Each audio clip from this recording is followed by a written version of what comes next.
you can only watch it for the first time once. It'll be interesting to see what we catch and what we don't. Did you ever play the video game Mass Effect? This is where Babylon 5 is becoming Babylon 5. That was great. I love that. 100% completely accurate, definitive ranking of Babylon 5. I love it so much.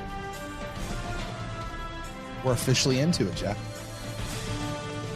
The year is 2025. The name of the podcast, Babylon 5, for the second time. Welcome to Babylon 5 for the second time. My name is Brent Allen.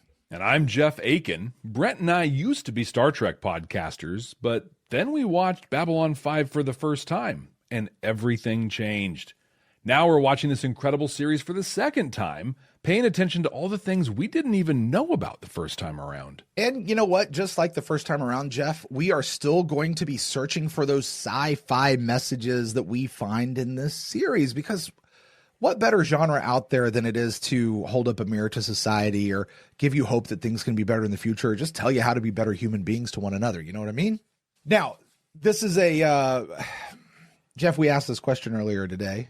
What is the Babylon 5 equivalent of a red alert? We did ask that question. Yes. I don't think there is. I don't think there is. I don't have one. Yeah. So this is a station, Babcom channel open. I don't know. Gold channel? Gold channel. There you go. Here's the thing. All right. From this point forward, Jeff and I could talk about anything from any episode of anything in the franchise of Babylon 5, Crusade, the films, any background information, anything from cons. We could talk about all of it at any point. This is your spoiler warning. If you have not watched this incredible show first, please do not watch us right now. We beg you, go watch the show. Binge it, get through it. It's 110 episodes total. Get through the show. You will thank us for doing it, and then come back and join us here. But if you choose to stay with us anyway, welcome. You have been warned. And today we're going to be watching the 6th episode of the first season. It's called Mind War.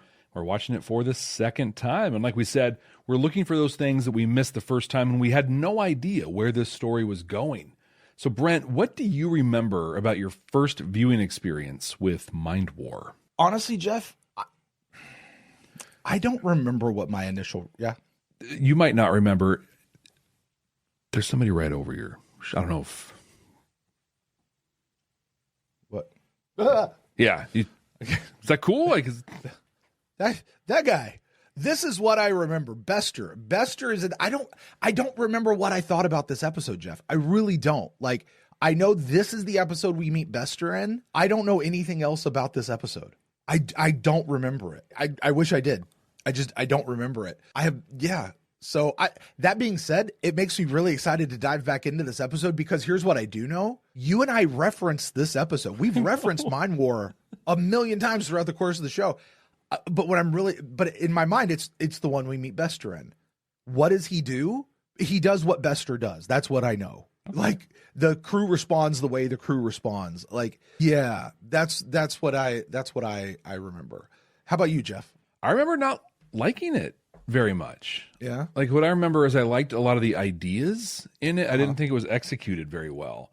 But I did look back at some of my notes, and I saw one that we've been talking a lot about how JMS very specifically did this first season in a way to make us believe a certain set of facts that he was then going to flip over a couple of times. Mm-hmm. So it turned out a different way.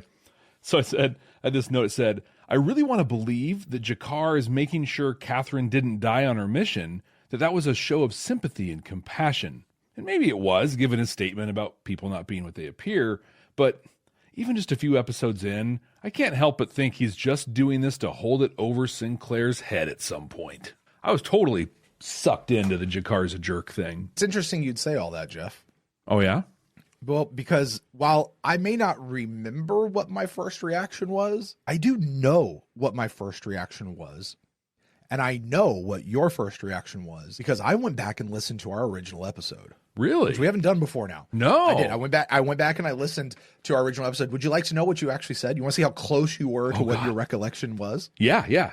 All right, here we go. This is what Jeff said. This feels like a super important episode that we're going to look back on a lot. You called it out, which we did. We absolutely did. Overall, though, Actually, both of us said the same thing. We both were in agreement on this episode. We didn't want to watch the episode again. Oh. We're like, we know this is an important episode. We know this sets up a whole lot. We know this does whatever. We're gonna look back on this episode quite a bit, but we don't ever have to see it again. Okay. We're good.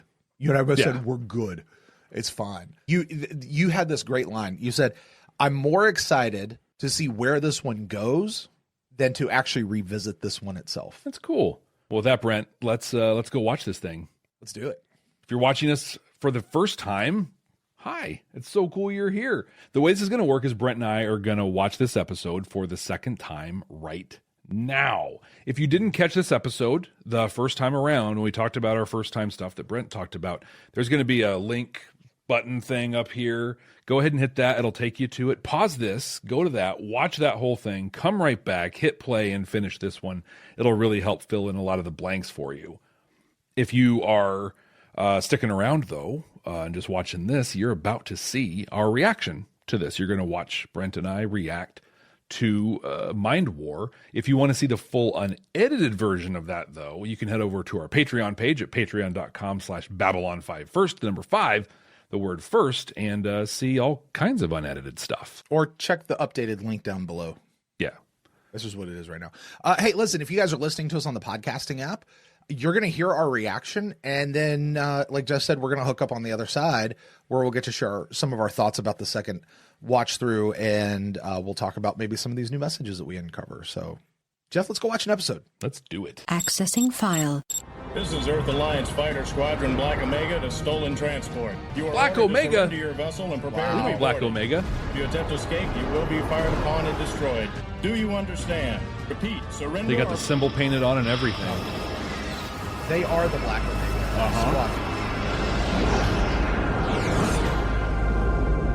squad. So, Black Omega, which we now know, we wouldn't have known this back then. And people would have expected us to know this back then. Yeah. But you and I now know Black Omega is the Psi Corps. It's Bester's personal, like, Star Fury, whatever, squadron. They were going after Ironheart, and they got a little too close, and Ironheart went, nay, nay. And he basically did this. Yes, that's a Star Trek reference, folks. And they disappeared.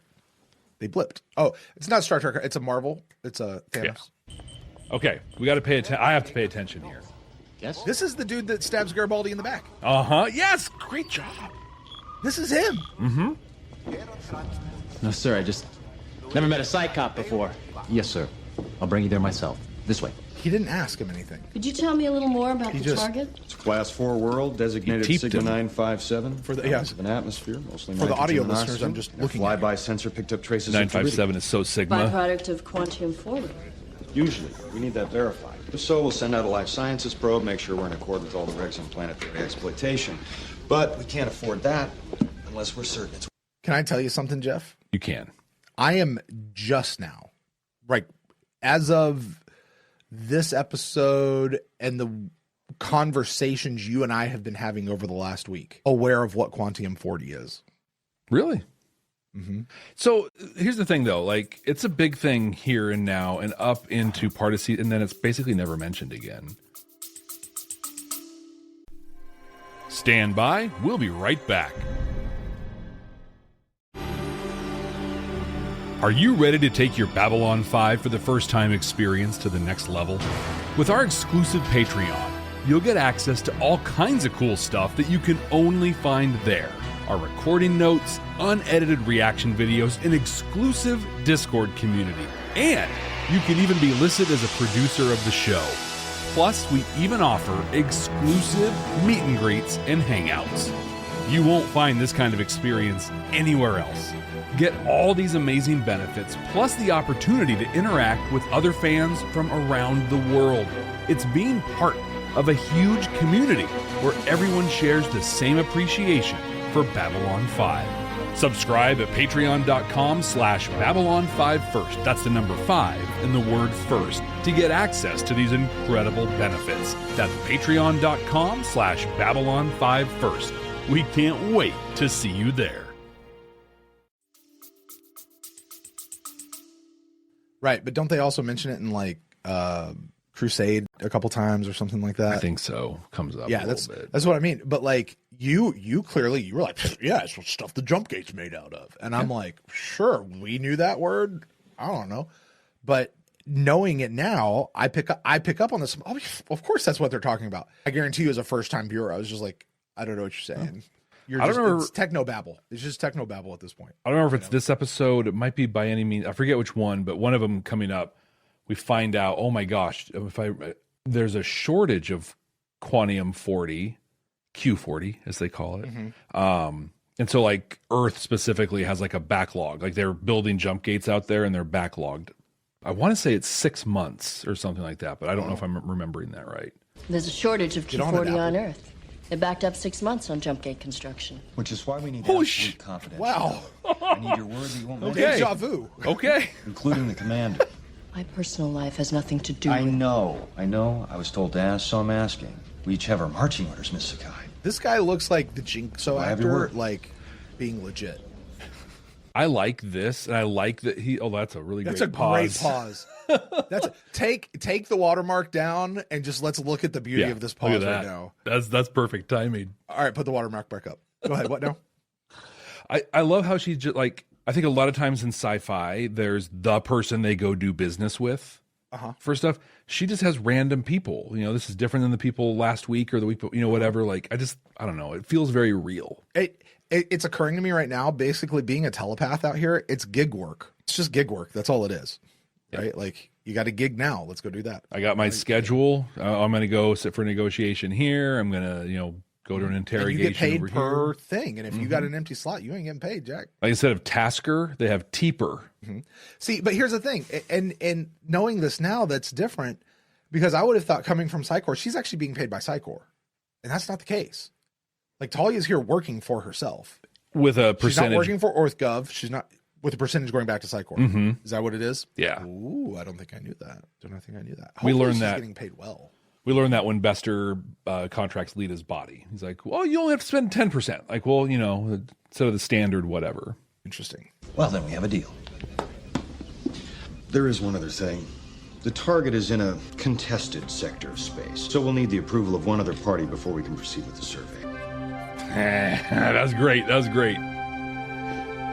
Okay, Jeff, do you remember where that storyline goes? Him and Catherine storyline? The whole thing with Catherine and Jakar through the rest of this episode. Do you remember where that goes? Yeah. Okay, that there's a planet in Narn space that they're going to try to go mine this Q40 from. Sigma 957. That's where you got that. Sigma 957. Sigma 957 is that Zahadoom? No. That's not Zahadoom. There are, I called them the Tiki Party first ones, but I think they're called the Walkers of Sigma 957. Okay. Oh, is this the one where we get the tiki head? No, that's with Marcus much later. Okay. But this is they fly by and it looks like a big party on the outside. All right. Disco ball and stuff. So this is not Zahadoom. No. Zahadoom is not located in Narn space, at least not as of right now. No. Okay. Although I think he's one of the first people who says Zahadoom on screen. Jakar is. Jakar is? One of the first, if not the first.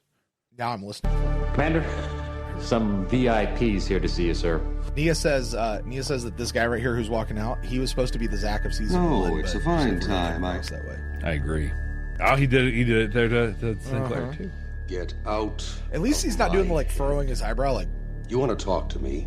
Talk to me. My apologies, Commander. Saves considerable Very time. gracious. I don't care. I would be the same way. I don't like people rummaging around in my Don't do head. that I thought the Psychor had rules about this sort of thing. I'm turning the station upside down because you're hunting down one rogue telepath. Not just a rogue, Commander. This is a special and very dangerous individual whose presence here threatens the entire Earth Alliance military structure. So just checking in. I'm on a mission in this episode and others with Bester to pay attention to how he interacts with the crew.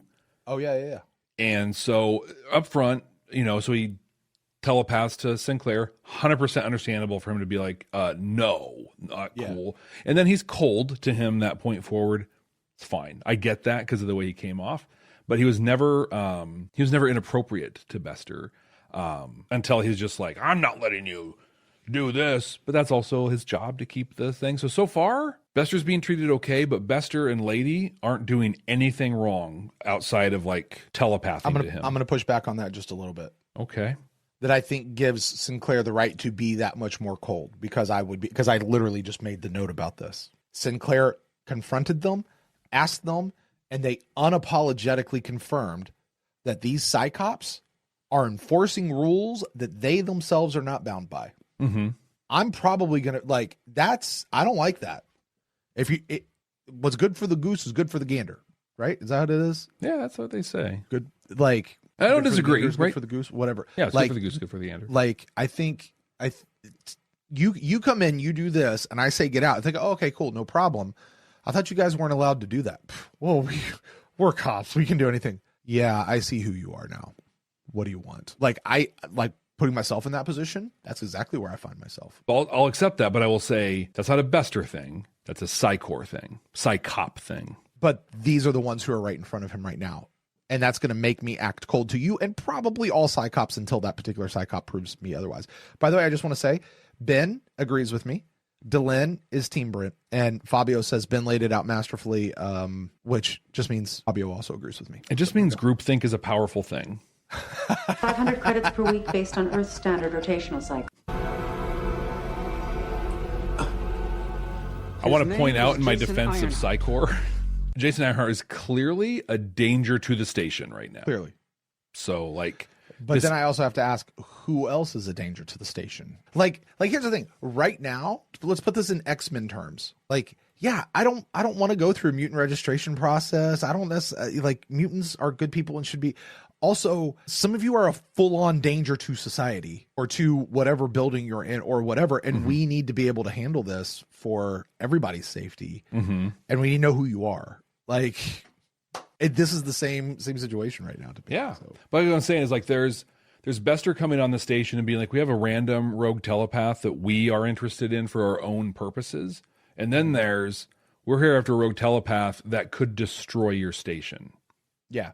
Not bring down the entire military structure of Earth Force.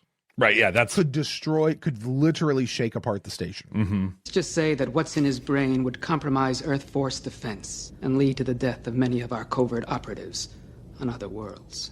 We think he intends to sell that information to other governments. That's nonsense. Jason would never do anything like that. Our job is to find him and bring This is him where they back need to start talking about him being a if danger possible. to the station. Dead, if necessary. Because them saying, we have to find him to serve our own, to protect our own, I'm not going to get on board with that. I mean, it's not wrong to, you know what I mean? But it's also, you're trying to get them to help you out. That's not the pitch. Just letters. You understand we'll have to scan you to be sure. Is that necessary? I'm telling you the truth. Perhaps. I'm really going to break all this down. So one, I love Talia's, the break in her voice, because being scanned, they're talking about is painful. And she wants nothing to do with that, right? So totally get that. But the tone that Bester just had, where Sinclair doing the right thing, standing up for this person who's on his ship, being like, yeah, if she said no, she means no. But his tone is like, look, she has to. Basically, right or wrong, we have our organization, and our organization has these rules, and she is a member of our organization and has agreed to abide by those rules. I hear you, Commander Sinclair. This is an A and B conversation. You may see your way out. Oh, you did not just say that, Jeff. I did. She feels completely pushed into this, doesn't she? She's going willingly, but also not very willingly. Well, she doesn't want to because it's painful. Right. I'm sure in their training, they all are subject to deep scans from time to time. And so she knows what's about to happen. Yeah. She's telling the truth. She hasn't seen him. I honestly would. Surprising given your prior involvement. What level of physical threat Okay, so Ivana asked a good question here. That's something else you don't need to know. That's the question. Just find him. No, actually you do. Yeah, that's not him being a jerk. That's him being bad at his job. Or he doesn't know. Or Bester really doesn't know what he's doing right now. Hello, Talia. You know what I mean? But I think he knows exactly what he's doing in this one. I think. I'm not supposed to talk to you. Run away. Talia, wait, please. Because in this business, whoever has the strongest telepath wins. The military wants to scan the enemy. The enemy wants a telepath strong enough to block the scan. And we want someone who can cut through the block. They said it was necessary to help protect Earth. Anyway, the experiments went on for months. Genetic manipulation, mutated strains of serotonin and acetylcholine to increase neural processing. 5, 10, sometimes 15 injections a day. The pain was We also know that they're doing like a breeding program and stuff here. Yeah. Then one day, I woke up and I could see everything.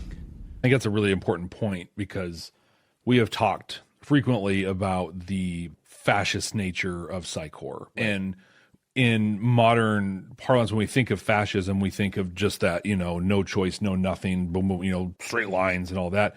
What we don't reference so much is just the horrifying experimentation they did, trying to, as I say, improve humanity. But that's what they thought they were doing, right? And the same thing psych horror thinks they're doing. But, right. There's just atrocious things that were perpetrated on people in the name of science, or whatever. I mean, in this particular thing, like with the breeding program, that's more, okay, we're going to force you to mate and have children, which is bad enough, right?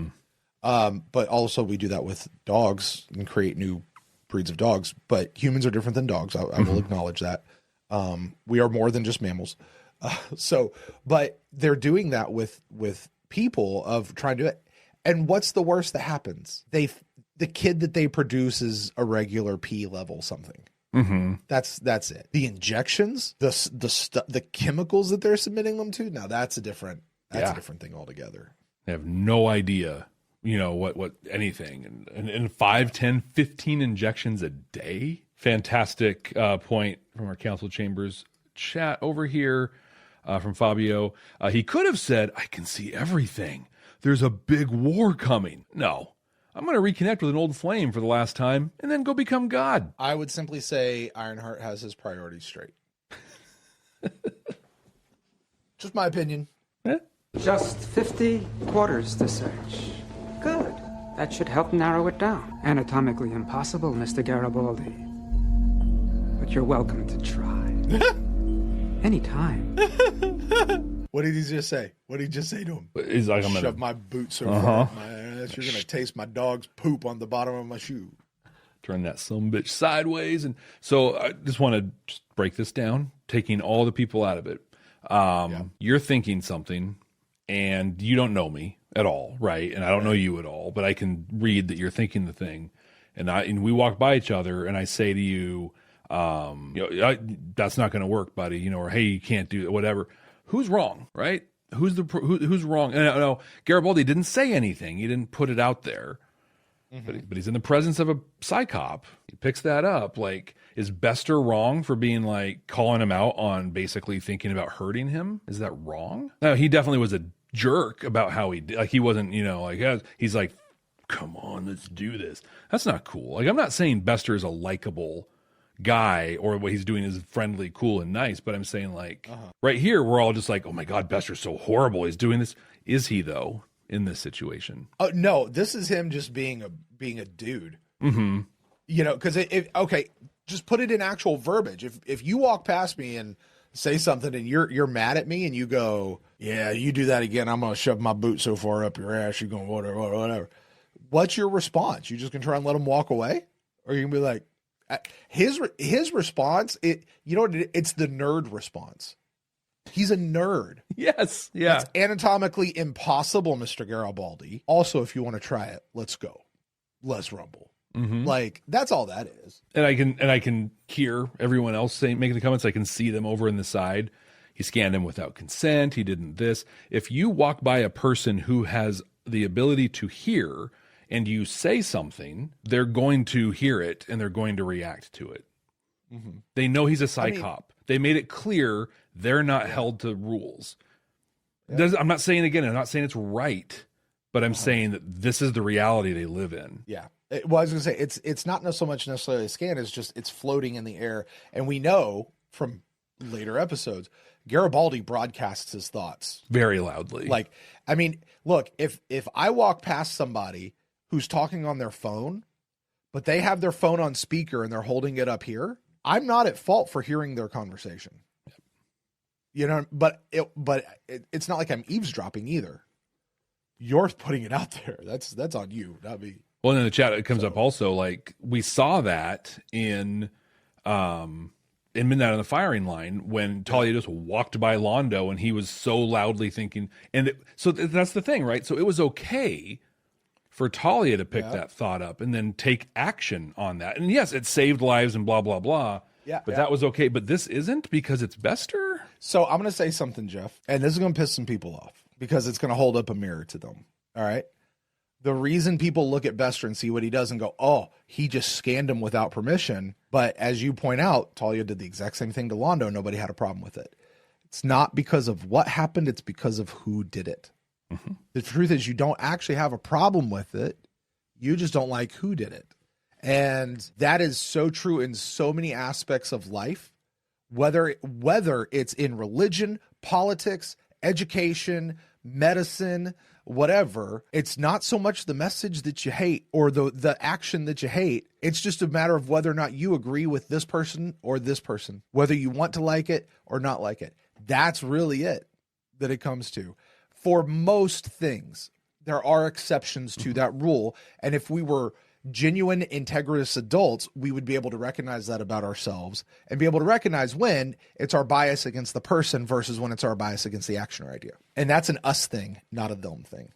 Also, Bester is a snake, and he's a piece of garbage. I mean, no question. Jump gate sequence. You want to assassinate someone, so you bring in a telekinetic. Murder without a trace.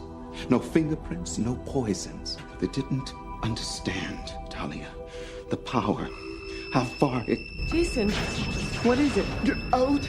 Please, quick! I can't control this. Get out! See, if you're Jason Ironheart at this point, don't you like, I have to get off the station? Yeah. Because I'm going to shake this place apart. Like, what the hell? By the way, I'm pretty sure he goes to the Avery Brooks School of Acting. Mind quake. They look at that like, oh, we know what this is. We've seen this before. We studied this in the academy. But at this point, this is where they say to Sinclair, this is why we're here. This is why it's important. It's only going to get worse. 16, about 3 sections further down. What is it? I don't know, but it's got level 16. Really bad effects. Surrounded, 360 degrees. We can't get past it. You ask me right now. We need to know. I think we needed to know. Yep. That's what we said. Yep. Jeff, that's what you and I said. Literally the most important thing he could have said. You withheld information and put this station at risk. Call me crazy, but don't you think it might have helped for Sinclair us to know is what we're correct here. facing? Now I want the truth, and I want it now. Mr. Ironheart is no longer what you or I would consider entirely human. That doesn't answer my questions. Right? But I'm going to show the fairness of the Akin view on this. Sinclair was 100% correct to come at him that hard, if not harder. You got people hurt. You've got structural damage. That was a very appropriate response. And Bester's response was still as schmarmy and smart-ass and non-informative as he possibly could be. I almost feel like the lady was trying, hey, look, this is where we were coming from, whatever. And then you're right. Bester is just like, nope, I'm shutting that down. You got no idea what you're dealing with here, mister. Yep. This is totally. I'm gonna sneak right up behind her and go. This won't work. I need to talk to you, Jason. So what's happening right now is Jason is cognitively controlling whatever's going on in this particular section of the station. Yeah, because he can raise, he can lower. He's aware of what's going on around him. We all thought Psy-Corps was controlled by the government. But that's changing. The Corps is starting to pull the strings behind the scene. They're more powerful than you can begin to imagine. This is huge. Telepaths make the ultimate blackmailers, Talia. You know what I picked up from that? It's not just that Psy-Corps is pulling the strings. It's that Psy-Corps is starting to pull the strings. So this hasn't been a long ongoing thing. Right. It's starting right now. Post this election. Mm-hmm. The shadows are woken up now at this point. No, not yet. Almost. Maybe. Well, yeah, I guess because they would have been woken up when Anna and her crew went to the planet. Have they gone yet? Mm-hmm. How many years before Sheridan shows up did that happen? I don't remember. Somebody in the chat, tell us what it is. Know. Tell us how long prior to Sheridan showing up on Babylon 5, Anna went missing. but my point being is this isn't something that's been happening for a long time. They're starting to pull the strings. Now, certainly it's been in the works for a very long time. Yeah, that's where I think it's just starting to come to fruition now. Good. Yeah, I love her little bridge. 5-7 is not a healthy place. Like it's not the big thing you see in Star Trek or most other shows. Like it's a cockpit, Yeah, hold on. It's not a bridge, Confirmed. it's a cockpit. Begin preliminary atmospheric This is pretty survey. great. She gets Launch snarky. environmental probe on my mark. So her impression of Here it goes. Jakar is Here it a goes. bad British accent. So we're supposed right now. This is Jakar, I think, I need to talk because he's to coming. you. We're supposed to think he's I've coming seen to attack Jason. her. What? Where? Do you know what it's like when telepaths make love, Commander? Drop every defense. Telepath, so no. And it's all mirrors. Deeper and deeper. Now, see, take this and apply it to her and Ivanova later, knowing what we know. Somewhere along the line, Yeah. souls mix. Also about her teacher, when she was force married and bred to someone else. You mean Stoner? Yeah. Oh, that's good. Look at you, man. It's good. But look at this. Let me draw this analogy. So, Okay. Jason Ironheart is to Talia, who Carolyn Sanders is to Bester. They both have their forced marriage person that they, do their duty as the best they can. But then they have like their true, real loves. What I find remarkable about that, both Bester and Talia, they're my everything. Like Bester is willing to burn the galaxy down for a shot at getting Carolyn back. Here, Talia is just like, go do this thing. He might rip the station apart, but it's worth it. Interesting. That's a good comparison. I would not have thought about that. That's really good. Oh yeah, look at that. Twice sound. So here it is. Party first ones. There's the disco ball. Dude, it's a Carnival Cruise is what it is. It's an alien Carnival Cruise ship. So it literally Identify. popped What the out, hell was that? checked her out, Unknown. popped back in. Computer. Or flew away. Power loss. Emergency power. Negative emergency power. No. I refuse. I am not going back with you. This man is under my protection. You don't know. Is this what similar to you're when doing, Commander. Londo and Veer did walk Jakar out of the? Or no. It was Jakar and Londo walked Natoth through the halls of the Centauri Prime stuff. And they were like being drunk or whatever, trying to get them through. Like, all right, probably not at all like that, except they're just walking through, trying to get through, but whatever. There's not much. The failsafe code. They're trying to shut him down. Doesn't like Bester's in a different spot right now. There you go. I won't go. I won't go back. Is that when Talia got her Please. Zeke ability? Don't make me do Is that this. the gift he left her right there? Oh yeah. You cannot harm me. You cannot harm one who has dreamed a dream like mine.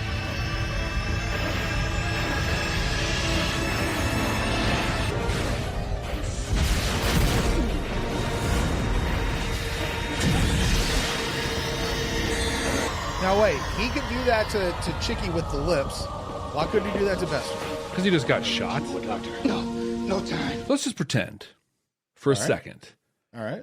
that instead of just knocking Talia back and potentially giving her that gift right there, he disappeared her and not Baroness. Okay. Like, and I don't mean that against Baroness, our Baroness. I mean like the Cobra Baroness. Okay. Would we be okay with that? Because we seem to be okay with him taking out the Baroness. In memory of love, Here we go, I Jeff. give you a gift. The only In the gift. memory of Oh, this is when he gives it to her. Okay, is this not assault? Is this not, I mean, Gave it to her without consent? yeah. Literally altered her brain without telling her what it was or asking if it was okay. Not much of a choice, is it? It gets better. Your report will indicate that Talia Winters was not responsible for her actions in helping Ironheart, that she was under his mental control and should not be penalized for her actions. That's a lie. Yes, it is. What's your point? There's a transport leaving for Earth in 20 minutes, Mr. Bester. Be on it. Be seeing you, Commander. Two thoughts. First, I am surprised Bester wasn't like, cool, tell him that happened. I'm Alfred freaking Bester. Like, whatever. The fact that, like, showing he has that level of fear or whatever about, like, getting tattled on, I find that very inconsistent with his character. I also find that it undercuts a lot of my earlier arguments where I was like I even wrote it down here. Everyone's talking about how those Psychops are breaking the rules. You can't do that. There's rules against this. They outright told us that those rules don't apply to them. So yeah, there are rules, but they're not their rules, so they aren't breaking them. But if that's the case, why does he care if Sinclair tells them what really happens? So I'm shifting over a little bit, but I also find that choice of Bester's to be not in character for him. And to straight up agree to just lie. That's my second thought. Like, who's the bad guy here? Bester. But also, hey, so here's what happened, and here is the blatant lie that you're going to tell about it, so that you don't have to face the consequences for what you did, and we don't have to face the consequences for what we did. But as viewers, Sinclair and Garibaldi are heroes, and Bester's a villain, where I think this whole thing is a lot more gray than we would make it out to be. Yeah, I don't think That she's looked telling like you a much. Canadian coin to me. Yeah, it's her lucky penny. That is a penny. That is Abraham Lincoln, a United States Earth penny. What are they doing with that? Abrahamo Lincoln. Well, she just moved it just a little bit. Oh no! Oh, I thought it would. Oh, it's later. Didn't It's it later. fly into the wall and like stick into the wall? I think that's in the Underground Railroad episode. Yes, thanks to you. Just one Maybe. question. Why? Why not? There are things in the universe billions of years older than either of our races. They are vast, timeless, and we've learned that we can either stay out from underfoot or be stepped on. You know, right now he's basically talking about the shadows. Yeah. Like, he knows the history of Narn's original conflict with shadows 1,000 years ago. Mm-hmm. Like, stay out from under their foot. We're never going to talk to them. Just don't be crushed, right? Like that's what he's talking about. By the way, in our first episode, you were particularly enamored with this speech. Really? Yeah. Mm-hmm. You were. Yeah, this is just his again, I think this kind of goes back to those first indications that G'Kar is not just the bad guy villain of the show, which is what we've been led to believe in the first 5 episodes. I also found, and there's a really interesting thing he said, that we can't communicate with them. Believe me, we've tried. We've tried, yeah. In 3 seasons, we do communicate with them. Like with the work that Ivanova and Marcus go out and do, pulling Lorianne in, like we get to a point that as a galaxy, able to communicate with them. Not effectively, necessarily, but... Well, it also took Sheridan dying to make it happen, but... True. You know, whatever. They must walk there alone. They tried. And Maddie brings up, it really could just be a reference to the first ones in general, not necessarily the shadows. Yeah, You know, yeah. Maddie's absolutely right. I'm specifying the shadows, but... I wonder how much Auntie got paid. Yeah, what is scale? How do you not listen to that final speech there from G'Kar on the second watch, knowing where G'Kar goes, and not just be like, oh, that's the G'Kar. Yeah. That's my G'Kar right there. He's speaking in metaphor and painting pictures and like just all of the oral skills that we get from him he's doing right here. And with that humility. You know, the humility, because there's these, you know, the race, it's whatever. Like, yeah, as I said, that's like season 4. Gush over it, Jeff. Gush over it, Jeff. Do it's it. so good. Everything about it is good. The fact that we were deceived about who he is, the fact that he's coming in, literally laying out the next 3 seasons for us, and the overarching theme of all science fiction, that there is stuff out there we do not, cannot, and will not understand. But damn it, we're going to go try. We're going to go out and do it. And I love how, like, I can look at it with the lens of a first-time viewer, and I can still see where I'm like, well, he's still playing against the command. Like, I want to think this is good, but he got in just a few little things about, well, I wouldn't want the commander to this. Now, here's the thing. This is the first time you're really seeing your G'Kar. Uh-huh. Now you've got a first-time viewer going through, and that first-time viewer is going, you know what? I bet he's just saying that to just playing against the commander. Yep, exactly. I bet that's all he's doing. Now gush over him. Respond to me, Jeff. Mr. Person who's seen the whole show and I haven't. I bet he's just playing against the commander. I can see how you'd think that. He said a lot of No, stuff. that is not what you said.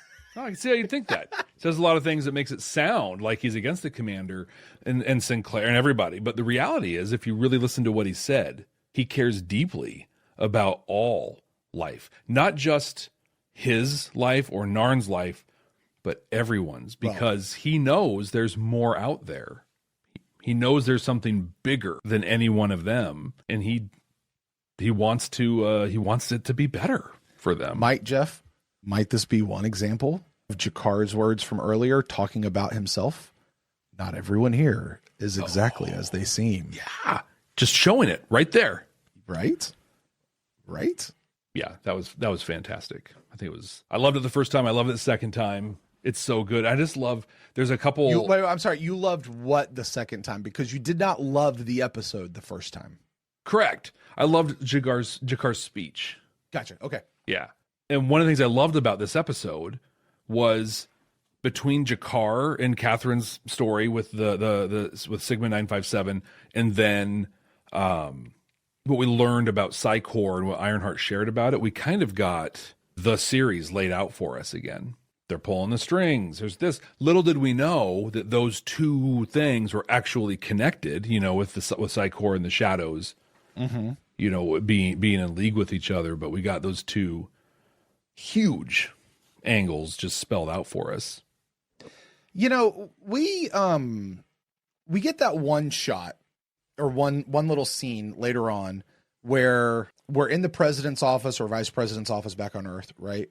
And there's the vice president or the senator or whomever it was. It wasn't Clark. And then Morden was there. Yep. And then the Psy-Cop was there, and we realized they're all three working together. Yeah. Now we know that they're all kind of doing a thing, but did we ever really get any true clarification on exactly how the Shadows are think about that. The only thing that stops the Shadows is Psychor, so they've teamed up with Psychor to control, I feel like they never really fully explained exactly how that dynamic was working. Did I just miss that, or I don't think they dwelled on it a lot, because what I think of it being is they needed telepaths to pilot their ships, right? Because they need human CPUs, and what they know is it's better if that's why they had all the Psychor people that were the Teepsicles, to do it. That said, Anna was able to do it, so they don't necessarily have to be, but maybe it's just it's like high octane gas versus just regular octane gas. Well, I mean, you've got the what do you call them? What are the rogue telepaths? What do they call them? The blips. The blips. You've got the blips that's the people you're just going to try to throw away anyway. So let us go use them and put them in our ships so we can control them versus just culling the herd as the Goa'uld do. We'll take actually your refuse because we could use them. And, oh, by the way, the telepath's actually a little bit easier to do than, say, Anna. So, but then they kind of fed they were feeding EarthGov just like, or Clark, specifically through all that, the same way they were feeding the Centauri through Londo and the Drazi when they had, they just had their people and all the little governments to try and get everybody to fight. We saw how they were doing it with Londo. We never really saw how they were doing it with Clark. No. We know that they were doing, we just don't know. That's what I mean. I feel like we're assuming a lot, although we kind of know what was going on, but they really never explored that, and that's okay. They didn't have to. It just because I think if you think about it from a thematic and storytelling standpoint, the Centauri were the storytelling device for how the Shadows do their stuff. EarthGov was the story of fascism and the dictator, and having a tyrant with massive, super powerful backing behind them. Because if you remember, one of the big things that led to Clark didn't just off himself because Sheridan showed up. He did it because they knew the Shadows weren't around anymore. I have no backing, and you're at my front door. So it's same story, just different aspects of it, I think. So I want to give my final where I've landed on Bester. Okay. And being treated. Now, here's what I know. Bester doesn't show up again in this season. The next time he shows up is in season 2. And Sheridan makes the comment, hey, I watched that episode you were in. So, I know what's up with you. Basically, he's like, I read the reports. What we had here with Bester was he's an elitist, narcissist who believes he's better than anyone and everything, but also has jurisdiction, legally. Has some jurisdiction. And when you boil it down, we got into that fight. It was a fight of jurisdiction. Sinclair's like, this is my station. I want things run this way. Bester's like, we have a dangerous rogue person over here. I want to do things this way. And they never had the actual conversation of, well, then how does this jurisdictional thing work? How do you do this? So I'm going to say Bester was wildly inappropriate, crossed lines. Right. Also wasn't wrong. And I think that from go, Sinclair, Garibaldi were giving, like it was a level. It wasn't one person. Oh, this guy was bad, so this guy did this. No, they both came at it in a way that could only lead to conflict. And this went at both, and also saying Bester's a jerk. But my question that we'll answer in season 2: Bester's ultimate crime was withholding information. That's the thing I cannot dispute. Very important information. Critical information. Does that warrant his future treatment a year later when they see him again? We'll answer that question in season 2. So I'm not landing at he was a victim, but I'm also not landing at he deserves to be treated like a jerk. Right. If I'm Sheridan and I'm reading the report of what you and I just saw, Bester comes out. Now, who's writing that report? Oh, Sinclair. Okay. I read that report from Sinclair's viewpoint. Bester comes in. I immediately have my guard up because my fellow Earth Force captain who was in the same chair that I was in said whatever Sinclair is going to say. I immediately have my guard up, and I'm kind of taking my cue from whatever Sinclair said in the thing. I don't remember how it went, but if Sheridan did this, hey, I read the report and I know how you showed up last time. This is how it's going to be with you and me. That's not going to work here. You know, kind of like acknowledge there was a bad thing here, but we're going to establish our relationship and how that works from here moving forward. That's the right way to do that. Jeff, what you have just described is the very first episode of the Psi Corps Leadership Academy. No, because I don't think they did that. I don't think they do it. Is that? I was trying to think of the Alliance Leadership Academy. Okay, yeah, there you go. But for real, like it was just like Interstellar Alliance Leadership Academy. There you go. That's I like that. No, for real, because like, look, you screwed up. I see that. I know that. I'm not going to tolerate that. So let's start fresh, with both of us knowing that we know that. But if he comes out guns firing, then in my mind he will be guilty of everything that happens afterwards. It'll all be Sheridan's fault. That was hyperbole and not true at all. I really like the Interstellar Alliance Leadership Academy. That's a good one. We need to market. That's a t-shirt, Jeff. Right. Like whether it ever becomes a thing, like we need to get the logo for the Academy and like it's a, you know, get the thing going. Alumni, put alumni. Yeah. You know what I mean? Class of 2257. There you go. I like it. Jeff, did you pull any messages out as you were watching this time? I actually did not. Yeah. You know, I mean, again, we could dive into what I think I did the last time.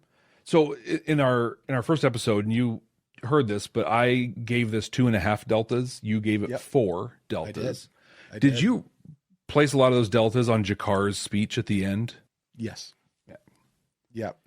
But also on it was also on how they treated Ironheart. Actually, it was more so on what they treated Ironheart. Because my point with that was you can't be afraid of the unknown. You see, Bester and the Psi Corps lady were scared of what Ironheart had become, and they also wanted to know how to get it themselves. But Sinclair was able to go in and actually have a conversation and talk to him and get to know him, and then be able to make a decision. All Bester wanted to do was come shut him down, and then take him back and study him. But like. And so that was an underlying pin to the whole episode. I did get something else though this time around. Outside of Mirror to Society, Psychops enforce the rules that they don't have to follow. But Ivanova asked a very simple question: who watches the Watchers? Which I think is a great underlying piece of the whole deal, and was not something that this episode explored, but it posited it and threw it out there in a very clear like. That's one of those lines, who watches the Watchers, that I think writers have, like a phrasing that they have that they stick in their back pocket and just wait for a time where they can use it. Right. Yeah. Much like a phrase that goes, "That's need to know information, mister, and you don't need to know." I know. Right? Like, turns out we did. Yeah.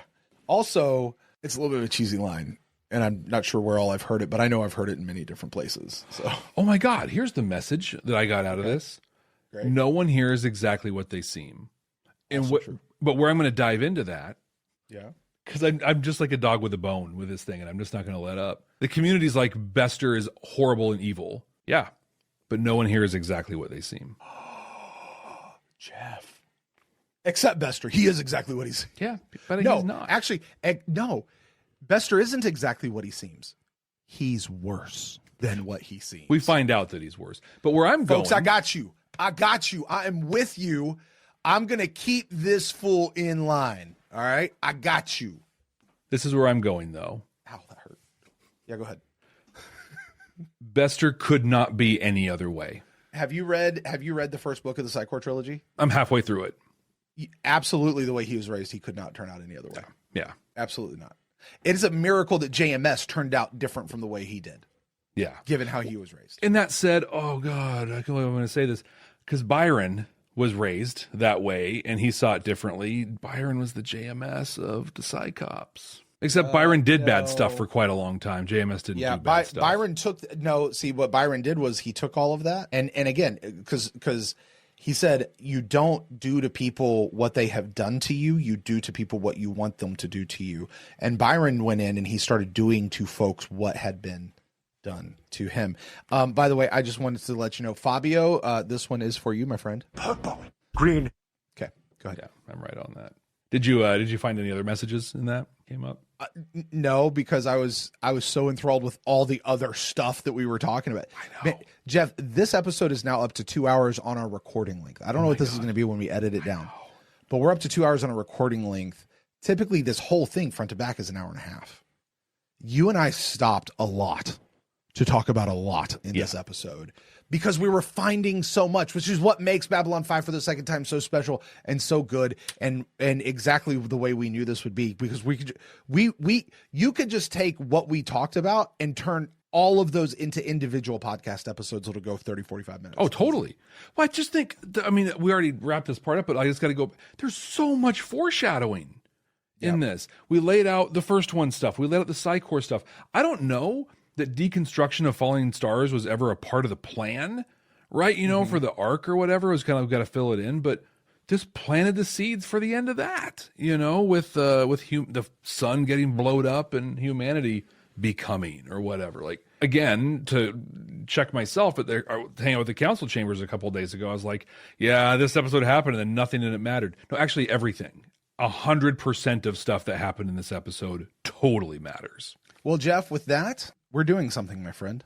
What are we doing? We are creating the absolute 100% and completely accurate and definitive ranking of Babylon 5 Season 1 for the second time. Oh, yeah.